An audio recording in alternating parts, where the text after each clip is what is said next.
गोटे शांत गाँव जड़े वृद्धमाड़ी रोते तांको नाम थिला जगन्नाथ। से तांको छोट बगीचारे विभिन्न प्रकार गछ लगाई जत्न करुथिले। गाँर लोके शिशु युवक माने समस्ते तांको बगीचा देखि खुशी हेउथिले। गोटे दिन तांको नाती पप्पू आसी पचारिला, आजी आपण काहींकी प्रतिदिन एते पानी गछ को देई जत्न करंती? एमिति पानी देई देई गछ। जगन्नाथ हसी कहिले, पुओ गछ मते शिखाई थाए जे प्रत्येक जीवन धीरे धीरे बढ़े आउ धैर्य रखिबा उचित। पप्पू शुणिला। सेई दिन जगन्नाथ एक नुआ मंजी नहीं माटी रे लगाई देले। से पप्पू को कहिले, एहाकु तू जत्न करिबु कि प्रत्येक दिन पानी देबु? पप्पू खुशी हेई कहिला, हाँ आजी एहा मोर गछ।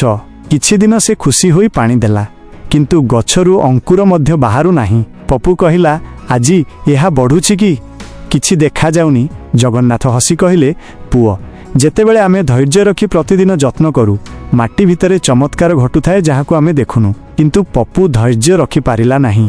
तृतीय सप्ताह से कहिला, आजी मु एहाकु खोली देखिबी अंकुर हैला कि नाही। से माटी खोली मंजीटा को उठाई देखिला, मंजीटा अंकुर हेउथिला, किंतु खोलिला परे से गछ मरिगला। पप्पू दुखरे कांदी पकाइला, आजी मु गछटा को मारिदेली। जगन्नाथ तांको पिठी मसाई कहिले, ना पुओ तू मते एक महान शिक्षा देलु। जीवनर किछि जिनिस अछि जहाकु बलजोर करी बढ़ा जाए नाही। सफलता, प्रेम, स्वप्न, गछ सबु आसीबा पई समय नेउछि।